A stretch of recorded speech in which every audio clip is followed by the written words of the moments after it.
نحمدہ ونصلی علی رسولہ الکریم۔ حضرت جریر بن عبداللہ رضی اللہ تعالیٰ عنہ صحابی رسول ہیں صلی اللہ علیہ وسلم۔ صحابی ہونا ایک ایسا منصب ہے جو اب قیامت تک کسی کو نہیں ملے گا، کیونکہ رسول اللہ صلی اللہ علیہ وسلم آخری نبی ہیں، آپ کے بعد کوئی نبی نہیں آئے گا، تو چونکہ کوئی نبی نہیں آئے گا اس لیے کوئی صحابی نہیں بنے گا۔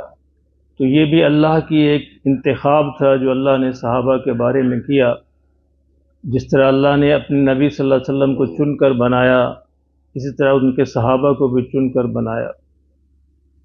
حضرت جریر بن عبداللہ ایک دفعہ اپنے ملازم سے کہا کہ ایک گھوڑا خریدنا ہے تو جاؤ بازار جاؤ اور گھوڑا خرید کے لاؤ۔ ملازم بازار گیا، مارکیٹ میں دیکھا بہت سے گھوڑے تھے، ان میں سب سے بہترین گھوڑے کو پسند کیا۔ گھوڑے کے مالک سے اس کے ریٹ طے کیا، اس نے کہا جی 300 درہم سے کم نہیں لوں گا، 300 درہم لوں گا۔ بہرحال سودا دونوں کا طے ہو گیا۔ تو حضرت جریر کے ملازم نے کہا کہ بھائی ایسے کرو، میرے ساتھ آ جاؤ گھوڑا لے کے، میں اپنے مالک کے پاس جاتا ہوں، ان کو گھوڑا بھی دیتا ہوں، تمہیں پیسے بھی دے دوں گا۔ چنانچہ وہ دونوں کو لے کر حضرت جریر کے پاس پہنچا، کہا جی یہ گھوڑا حاضر ہے۔ حضرت جریر نے دیکھا کہ گھوڑا تو بہت شاندار ہے، بہت اعلیٰ نسل کا ہے، تو آپ نے اس سے کہا، ملازم سے پوچھا کتنے میں سودا طے ہوا؟ ان کا جی 300 درہم میں سودا طے ہوا ہے۔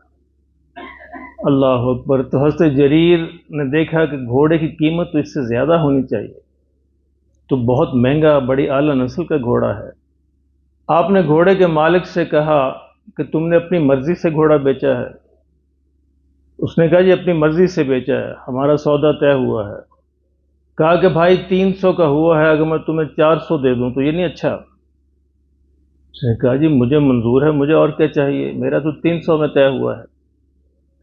پھر سوچنے لگے، کہا کہ بھائی یہ گھوڑا تو اس سے بھی زیادہ قیمت کا ہے، اس کا اصل میں 500 ہونا چاہیے، کیا میں تمہیں 500 نہ دے دوں؟ اس نے کہا جی یہ بہت ہی اچھا ہے، مجھے قبول ہے۔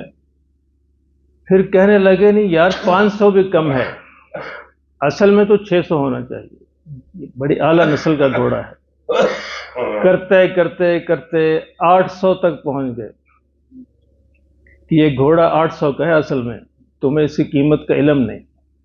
اور جو 300 پہ سودا طے ہوا تھا وہ 800 کے دے کر اس کو خرید لیا، اور وہ بڑا خوش چلا گیا۔ بعد میں ملازم نے کہا کہ حضرت آپ نے عجیب بات کی ہے، میں 300 کا لے کے آیا، آپ نے 500 پورے زیادہ دے دی، 800 میں خریدا، یہ کیا بات ہے؟ تو کہنے لگے برخوردار تمہیں نہیں پتا، میرے آقا نے فرمایا تھا صلی اللہ علیہ وسلم الدین النصیحہ، کہ دین تو خیر خواہی کا نام ہے۔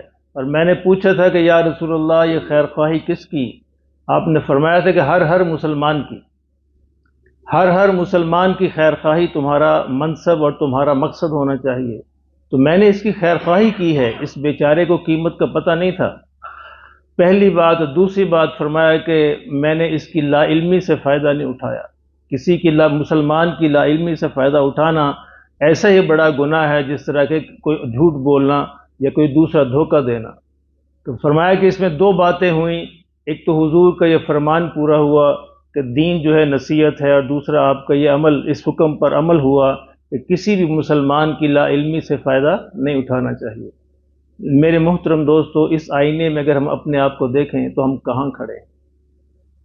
ہم تو بڑے خوش ہوتے ہیں کسی کی لا علمی سے فائدہ اٹھا لیا، بغلیں بجاتے ہیں، خوش ہوتے ہیں، لوگوں کو بتاتے ہیں کہ میں نے فلاں سے سودا ایسے خرید لیا، ایسے میں نے چکمہ دیا۔ یہ اللہ کے حضور تو ثابت کرنا پڑے گا کہ تو نے کسی مسلمان کو دھوکہ دیا، اس بیچارے کی معصومیت اور لا علمی سے فائدہ اٹھایا، اور تو نے مسلمانوں کی خیر خواہی سے کام نہیں لیا۔ اللہ پاک ہمیں اس کی سمجھ نصیب فرما دے، کل قیامت کو بہرحال ایسی باتوں کا جواب بھی دینا پڑے گا۔ اللہ ہمیں سمجھ نصیب فرمائے۔